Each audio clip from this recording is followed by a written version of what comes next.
Hi, team. Welcome to the Escape Podcast for Star Wars The Old Republic. Coming up, class notes on Jedi Knights and Sith Warriors, and updates for Knights of the Fallen Empire. But first, other SWTOR news and the fun stuff going on in our guild, Elea Iacta Est. Our astromech today is EPC 107, who just leaped ahead into the pod without waiting. Oh, how cute. He thinks he's a marauder. With me, as always, is Seema. Hi, Seema. How's it going? Sometimes I think maybe I'm the only one who laughs at those jokes, but I do love them.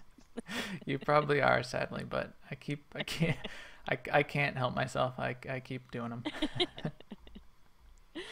Oh, let's see. Things are doing very well. It's like the end of fall. It's still very warm up here, but we're all looking forward to like it starting to cool off and the colors coming in and all that stuff. So, but as of last week, when I said I was going to work on finishing off that McKeb set of achievements since they're going away, I did do that. I finished up.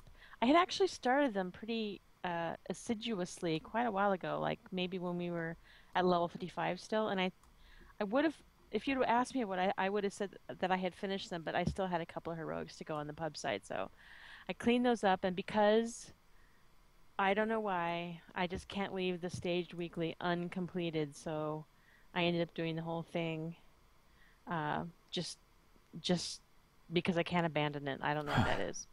Oh, even after you got the achievement done? Yeah, Yeah. yeah, I did the rest of the stage because, it's like, I don't know, 2 credits and like some, a half a basic comm or something. I don't know. But I anyway, know. I did it. Yeah, so I did that, and so I can cross that off my list, which I'm happy about. How about you, Max? How are things going with you? I too am working on. Well, I'm working on a couple things. I'm working on finishing off this Marauder, getting him through 60 and through Ziost, which I want to do with a bunch of my characters. I still have a couple remaining that I need to do that on, but I also looked at that McKeb thing, and I do have a couple gaps in getting that achievement completed on both sides.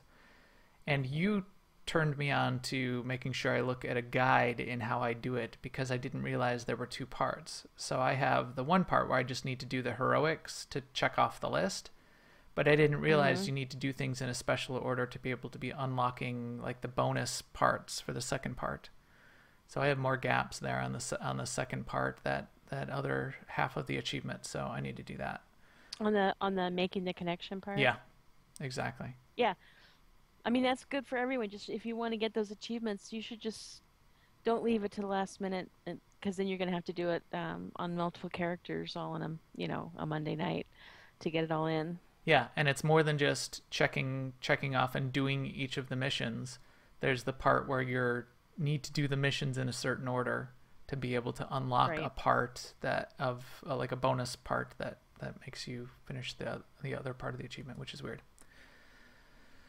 So I'm gonna do that and certainly get my Marauder here. I already got my Sentinel to 60 and through Ziost, and now my Marauder is wearing my Sentinel's gear underneath this cosmetic set that he's wearing, and I'm gonna put that get that through Ziost and get all the companions all maxed out as well. So that's that. Let's Sweet. talk about news for the week. Now, an Imperial News Network report. Well, let's see. There's the next Old Republic Cantina tour is going to be in New York this time. It's going to be on October 8th on Broadway in New York. So that sounds fun. Among the things they listed were all the normal stuff that is going to happen, but they also included or referenced a cosplay contest. So I don't think they've ever done that before. Have they at a Cantina event? No, especially not to this extent. There's relatively sizable prizes that in the form of subscription and cartel coins and extra in-game stuff that they're giving out, but quite sizable for the top 3 winners of that cosplay contest. I think number Cool. 1, you get like a year subscription, and you get like like 24 or 2,400 even more cartel coins and a bunch of other stuff. So it's pretty cool. I hope we get to see lots of pictures of that. I'm sure we will. If you had to cosplay in New York, which is not too far out of the realm of possibility, you could drive down there, right? Especially on Broadway. What would you cosplay as if you had to? Me? Yes. Oh. Probably a Togruta. Oh, that's a some good sort. idea. Do you don't want to be an Ortolan? Well, I would make a really big Ortolan. Yeah, they're not. Maybe you can have like a stuffed Ortolan that you carry around. It could be a Togruta with an That's Ortolan companion. Actually, that's a great idea. Wasn't it? I should make one. Yeah. That's a good idea. Also in the news this week, we got our class story or our class updates for Warriors and Jedi Knights, both of the advanced classes that are part of Warrior and Jedi Knight, and that's what we're going to talk about in detail tonight. But then they also mentioned that they'll be going through over the course of the next couple weeks the Agent Smuggler, then the Bounty Hunter Trooper, then the Inquisitor Consular. So we have that to look forward to. We'll probably be going through each of those as they come up in the podcast, just because we're interested as well, and we'll want to then gives us an opportunity to go back and review what those classes are looking like for us and what we've done with those classes over time too. In Guild news, AIE, Alea Yact Est, Guild news, come join us on Jedi Covenant. This segment brought to you by Alea Yact Est. Our ops teams are continuing to rock along. The Sup Imperial ops team on Wednesday nights is going strong, usually going through typical story mode endgame content in Temple of Sacrifice and Ravagers, because they came late to that party and are rocking through that now. Our Soldiers of Light, the SOL ops team on the Republic side on Monday night, it sounds like we've got a couple new members of the guild that are going to be joining up in that Republic ops team on Mondays. That should be pretty fun. And our Lords of Light team continues to progress. That's the one Seema and I are on. It continues to, well, I shouldn't say progress. Not really, should I? Continues to attempt to progress. I mean, we get a little bit farther, but now we're down to like percents farther. Brontes is down to 29%. We got through the first hand. Then we get tired after banging on her for half hour, 45 minutes. So then we wipe and don't even get to the burn phase for the next hour. Then we all yell at each other, and then we get her to the burn phase again. Sweet. And we're going pretty good, but that burn phase it's quite difficult. You get the first hand down, especially when you get both hands down, and then there's just all these balls popping all over the place, and you're trying to burst her down, and people start to die, and then there's just way too many of the balls all over. It gets crazy. So It does get crazy. What about Mandatory Fun Night? This week we're probably going to be doing Explosive Conflict again for mounts, and also trying to get the Kaizen, what is it called? For the companion, the customization, for the companion customization. Right. The KotFE companion customization. On the Republic side. We'll do that on the Republic side, because it wouldn't make sense to do it on the Imp side. Because you need it for your consular. One of our ops team members, Ori, plays a consular on the Republic side. That's his main, and he's been dying to get that customization, so hopefully we can get that to drop. That should be fun. Coming up this weekend, if you're hearing this, on Saturday, the 12th? 12th? Saturday the 12th? I think it's the 12th, yeah. 9th, 10th, 11th, 12th. There's me counting forward in my head. Saturday, September 12th, I forgot the month even, Seema and I, are hosting the Galactic Gamers Coalition podcast, which is a monthly podcast where a bunch of podcasters from across the SWTOR community get together with a representative from each of the podcasts, and different podcasts trade off to host it. So Seema and I are going to host it this week. It'll likely be a Google Hangout that will be streamed live, and then you can look for it on the GGC, Galactic Gamers Coalition podcast feed when it becomes available next week. So that should be fun. I think so, yeah. And also, we want to send out congratulations to Tio and Armanoir, who had a new baby this week. Congrats, guys! I couldn't be happier for you. Yeah, that is very cool. I heard that it was coming up, and that happened right on schedule. And it seems that they and the baby are all very happy and healthy, and couldn't be happier myself. As a father of three myself, I only my only advice to Tio was, I can't give you any advice. You have to live it. It's it's one of the most amazing things that'll happen to you. But until you're there, it's not something that you can hear things about it, but it's a fun thing that you just need to be in and have happen to you. Like Armin said, it's their new little Padawan. Yes, and if you need more guild members, you can always make them. I think that's what we learned from this. Yeah, recruiting is too hard. Just make them. Certainly, shout out to the chat room. Thanks everyone. We've got a big crowd in there tonight. Nice to see you all in there. It's a great part of the show, both before, during, and after. So, hats off to all you guys. We'll catch up with you after the show and do a cartel pack giveaway at the end of the show as well. Let me do a quick capture of our list here in the middle of the show so I don't miss you guys. But with that, I think we can talk about what we're learning about our new Knights and Warriors in Knights of the Fallen Empire. You must unlearn what you have learned. All right, I'll give it a try. And yeah, I'll give it a try. Shut up, Luke. We are going to be unlearning some things we found out, and we'll talk specifically about things that will be unlearned on our behalf. But Right, unlearned for us. but first, I thought we'd talk a little bit about the history and where we've come from and what these classes are. Everybody knows. Everybody's probably rolled one at this point, but we've got Sith warriors and we've got Jedi Knights. They're the two base classes that we're talking about, and they're the mirrors of each other. And then the advanced classes on the Sith warrior side are the Juggernaut and the Marauder. And the advanced classes on the Jedi Knight side are the Guardian and the Sentinel. These are pretty iconic classes.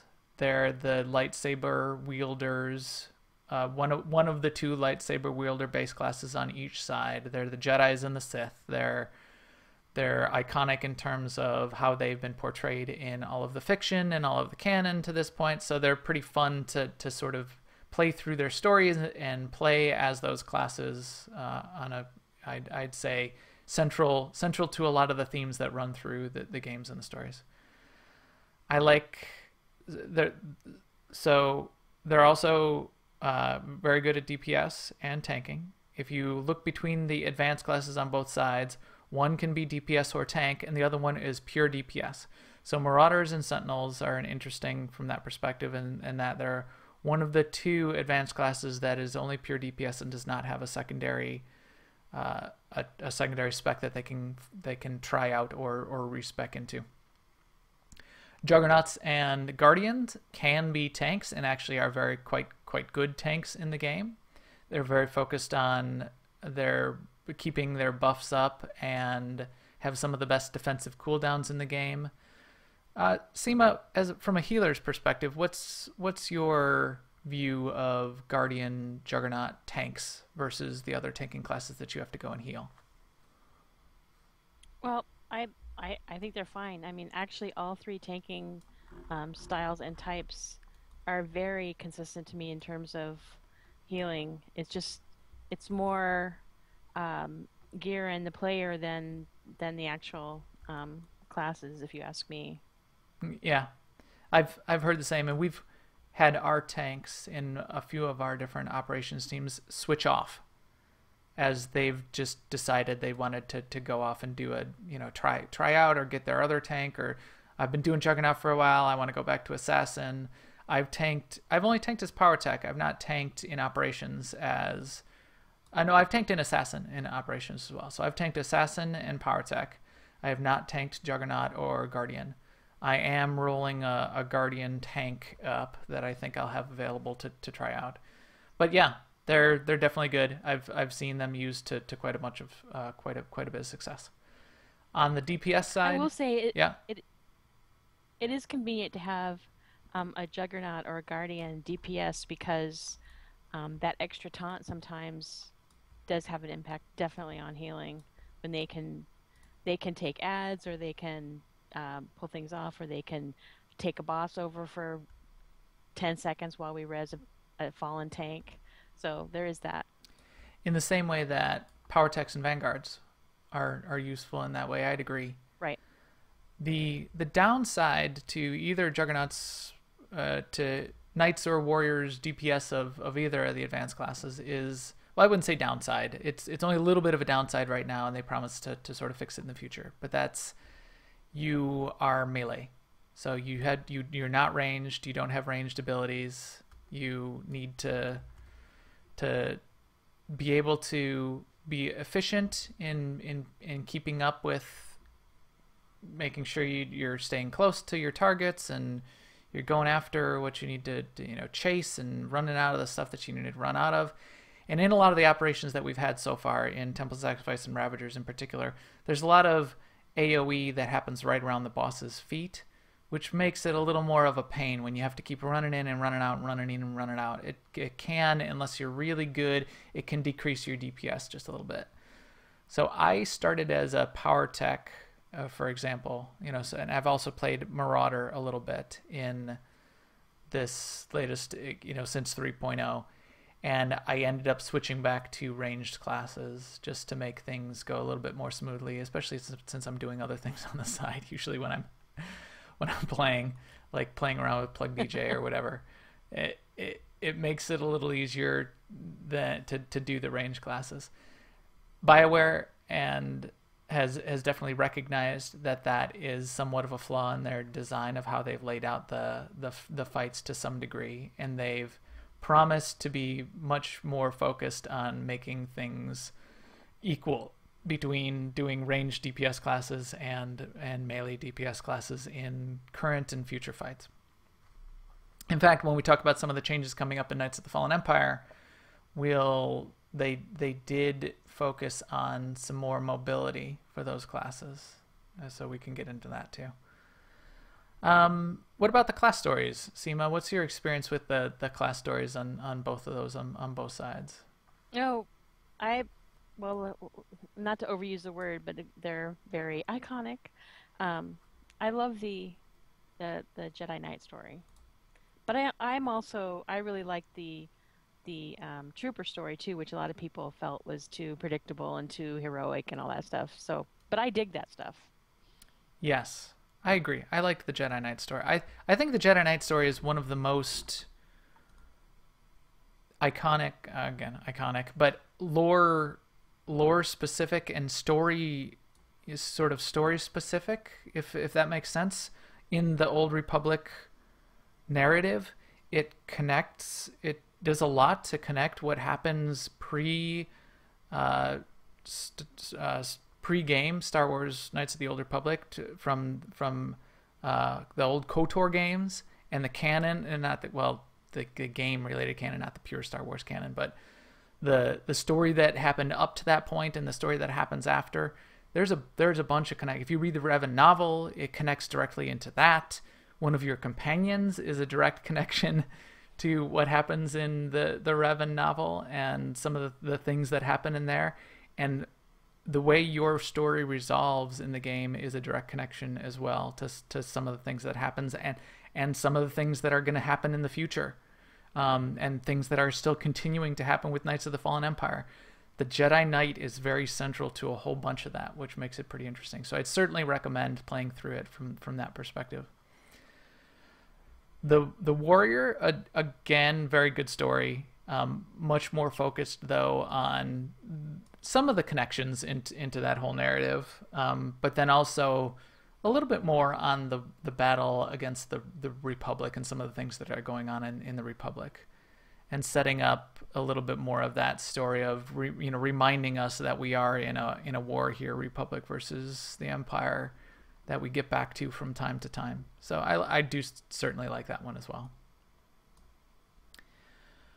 But let's talk about Knights of the Fallen Empire. So we are getting some changes.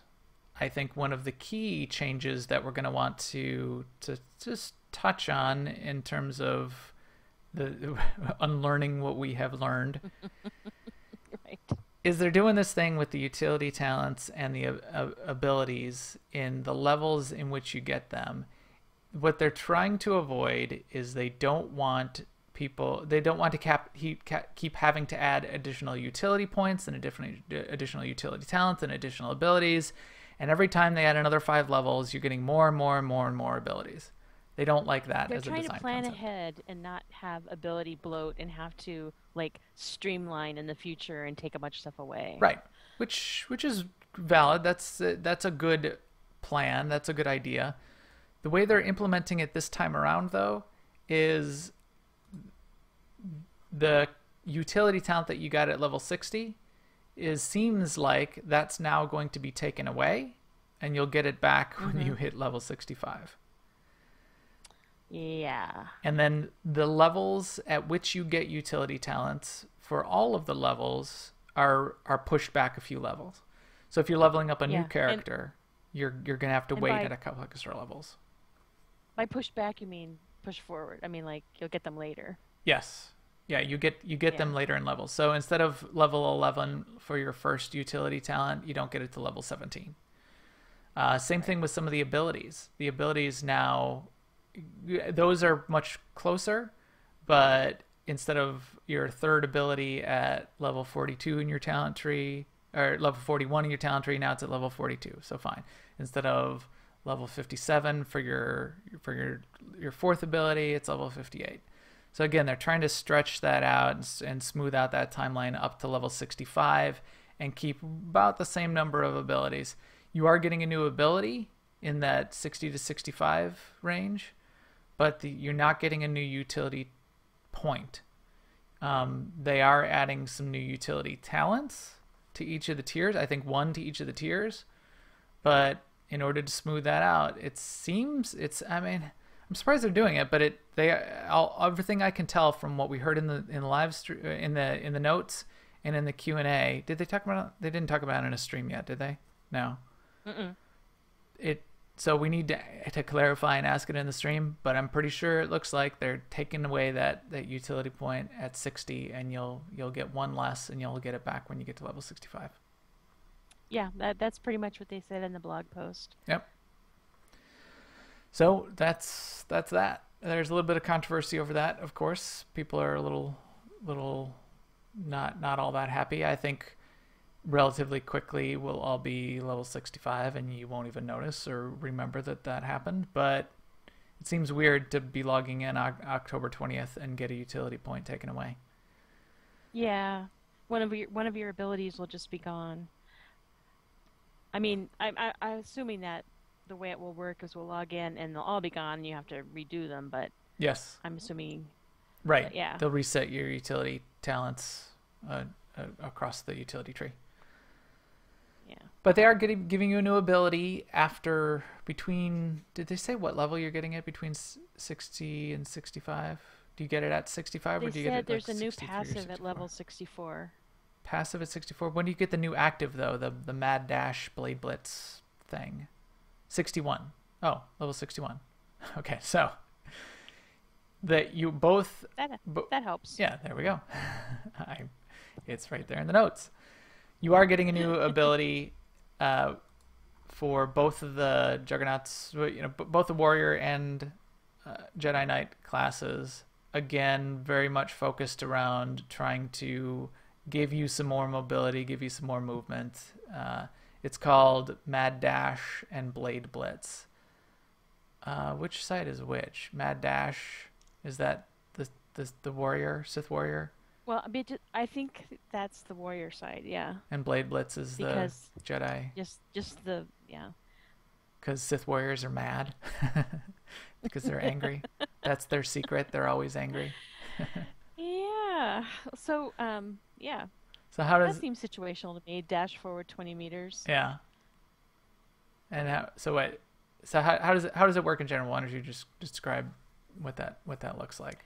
Well, it's how they described it is when you hit that ability, you dash forward 20 meters, hitting everything in your way with doing weapon damage to everything in your enemies in your path.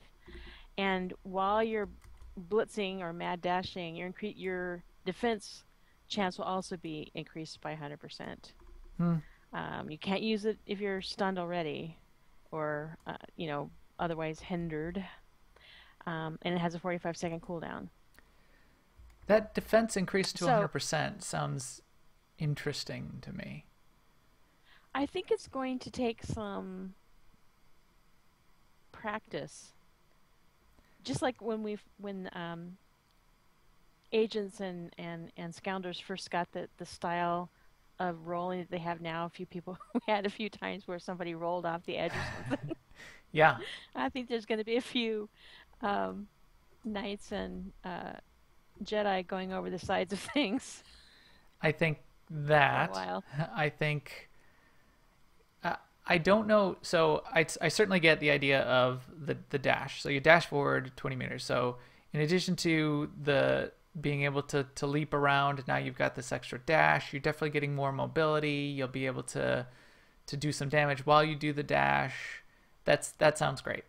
There's also a tier 3 utility talent where you'll be able to do it when you're immobilized, and it'll purge immobilization and slow effects when you activate it. So again, further mobility. I think in PvP, this is going to be interesting. You're going to be it's once every 45 seconds, but you'll be popping around the map a little bit more. I think the one point that's confusing to me, not confusing, but I'm interested to see if it has an effect, if it will be useful, is the 100% defense chance while dashing. If tanks will be able to use that as a defensive cooldown in certain circumstances. So it's just a quick dash, but if you're going to take a big hit and you can you can get that 100% defense by doing your dash, are they going to be wanting to or needing to do it in order to take advantage of that? Right, and then maybe force leap back. Right. So dash away and then force leap back type of thing.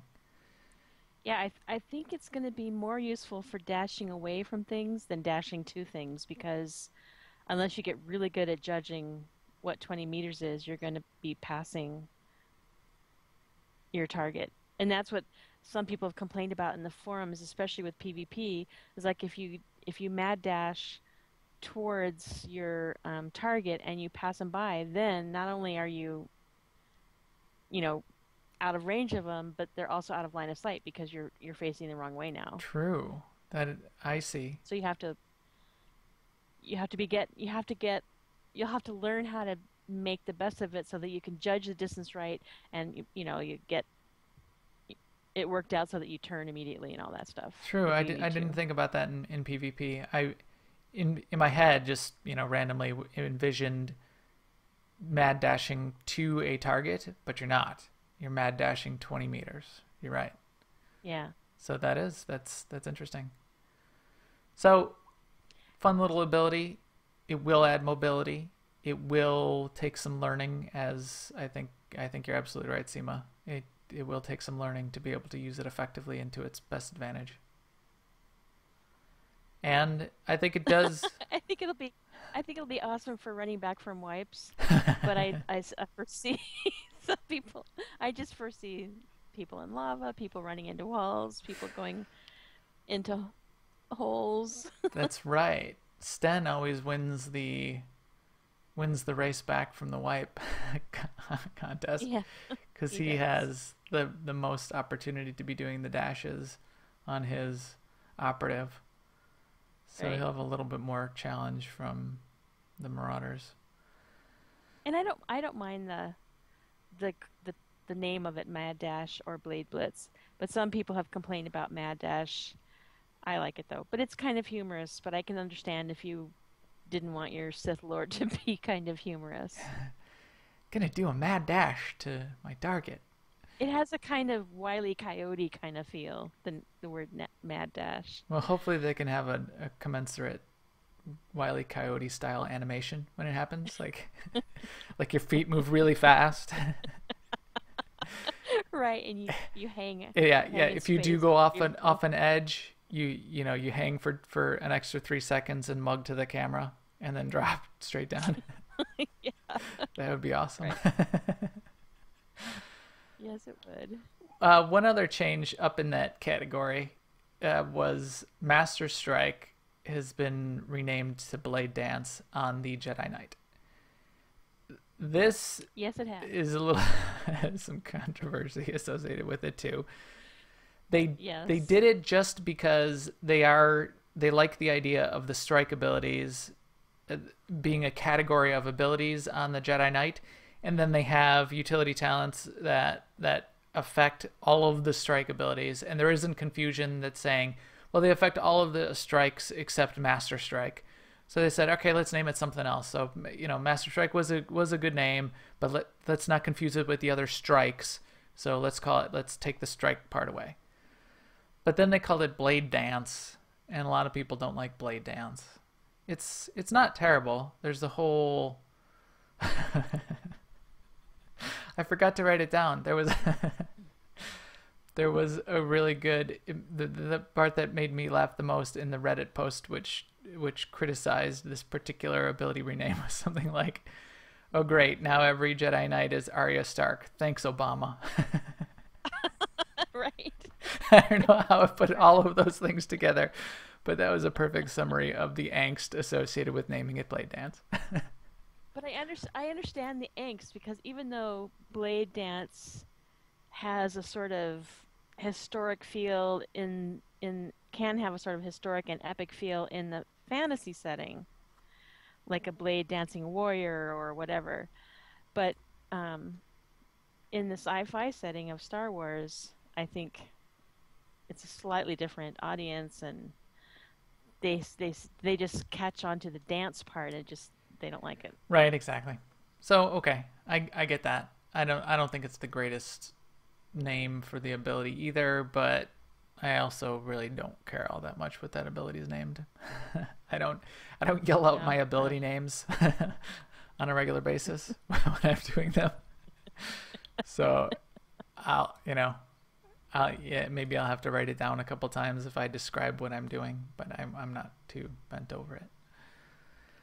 Probably still call it Master Strike. Yeah, probably. Talking about it. We're probably all going to call it Master Strike for at least quite a long time, and then roll our eyes when we have to call it Blade Dance, I guess. So there we go. It does have great animation, though. Yes, it is. You're right. It is a very good animation. There was a great post, I think also on Reddit, that I saw where someone did a clip of like all of the animations for the lightsaber moves and what it looks like when you kill an opponent with that, and with all of the different animations as a finishing move. And you forget about it, but that was one of the things I was really very impressed with when Knights of the Old Republic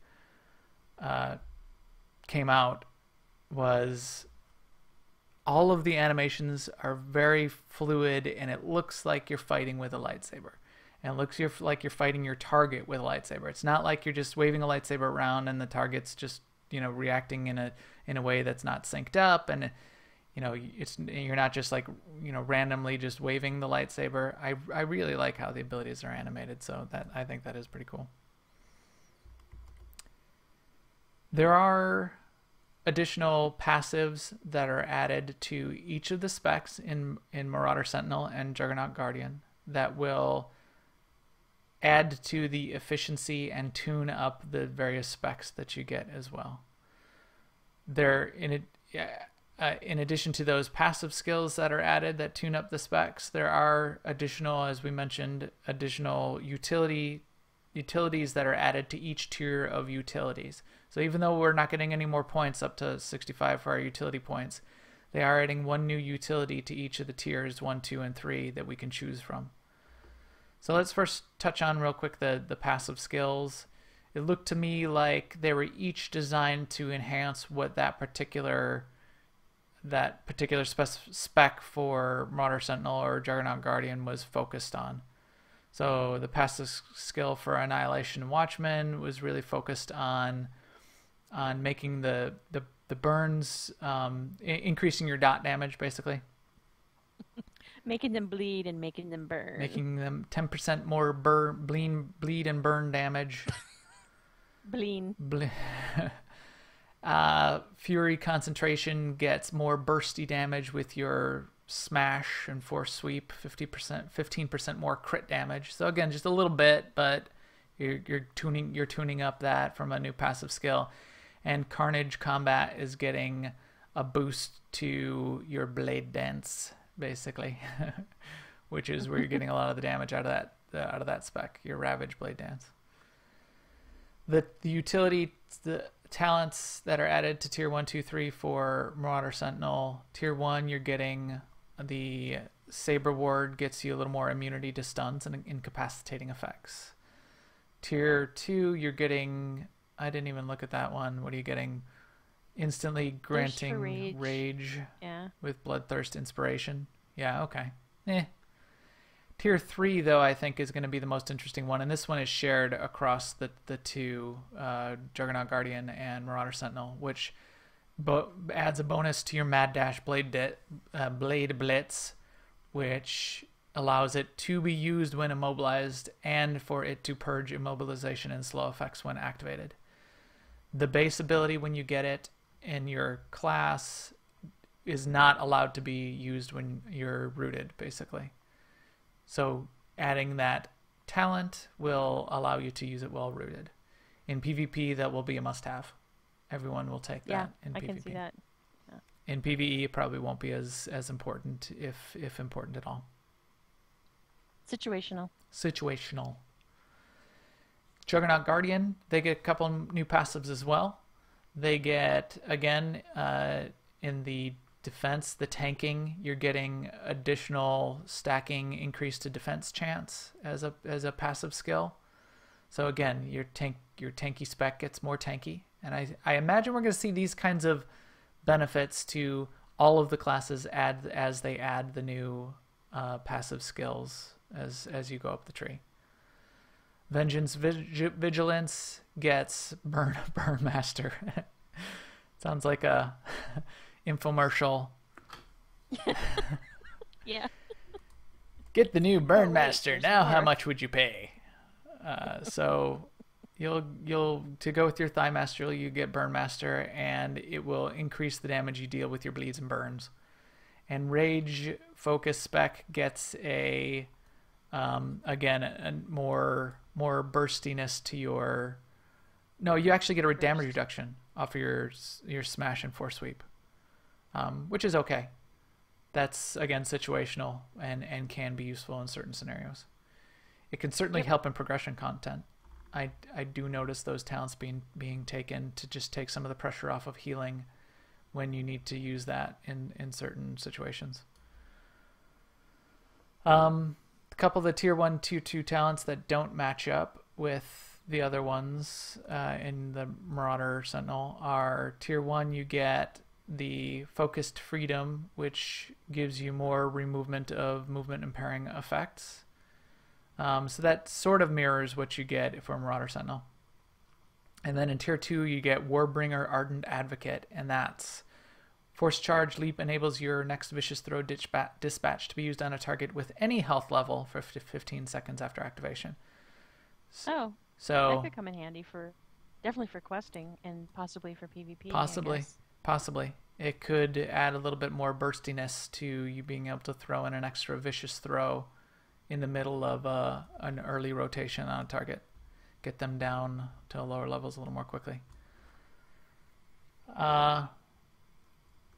So yeah, summing up that view, obviously we haven't tried them out yet, and hopefully we'll get a chance to do that. What is your view of this looking like for the Marauder, Sentinel, Juggernaut, Knight? Well, I totally want to try Mad Dash Blade Blitz. Yeah, that was fun when it got added to the Sniper Marauder dealio. So I agree. That will be interesting to try out and see how useful that ends up looking. And I agree. I think that's probably the key interesting thing we're seeing here. That coupled with the way some of the new talents work, I think will be an interesting addition to the class. We'll see how much it affects, because it's on a 45-second cooldown. We'll see how much it affects the real utility and mobility of the class. But again, it's added to the other. It's not taking away anything else. It's added to the mobility that you already have, which you do have some, mobility talents. So maybe it'll work. Maybe it will make a big difference. I think that remains to be seen. So we'll have to check it out. I like the concept that they're trying to differentiate the specs. I'm looking forward to finding out once people get a chance to try it if it really does. Right. It does. You're right. Exactly. It does seem to be quite focused on tuning up and increasing what each of the specs is focused on, and even enhancing the degree to which they are specialized in their particular way. AoE versus burn, bleed damage versus direct damage. So yeah, we'll see how that turns out. Well, that's a pretty good roundup of how those look. Are you going to switch to Juggernaut tanking? Just roll up our Marauder now. I'm looking forward to when they publish the other ones, especially Consular. Yes. Yeah. So my class of choice is Marauder, or not Marauder, Mercenary. What do I play? I do ops. What do I play again? Most often with a Mercenary. So yes, I'm quite interested to see how that's going to end up looking for my Mercenary and for my Vanguard. So that will be coming. That's last, though, right? What's the order of next? It is last, yes. The next is going to be Agents and Smugglers. So we think we're going to see that this week. We probably should. So we should see Agents, Smugglers this week. We should see Inquisitors, Consulars the week after, and we should see then Troopers and Bounty Hunters the last week. They got to get them in. They better tell us about them quick. Yeah, they're running out of time. Tick tock. Time's a ticking. Yeah, so I'm looking forward to that too. But I think with that, our little EPC 107 here is ready to leap mad dash into the escape pod and get this podcast broadcast to all of you out there. So everyone, thanks again for joining us either on newoverlords.com, on iTunes, on YouTube now, or live on Twitch. You can feel free to subscribe to us in each of those places and see our content as it pops up there. We'll certainly be streaming again next Monday night, as we always do on twitch.tv/newoverlords around 10:30 p.m. Central. Please follow us on Twitter @MaxTheGray and @AIESEMA. And certainly find us on Jedi Covenant and ask us for an AIE Guild invite. We would love to have you. And we will talk to you soon. Later, guys.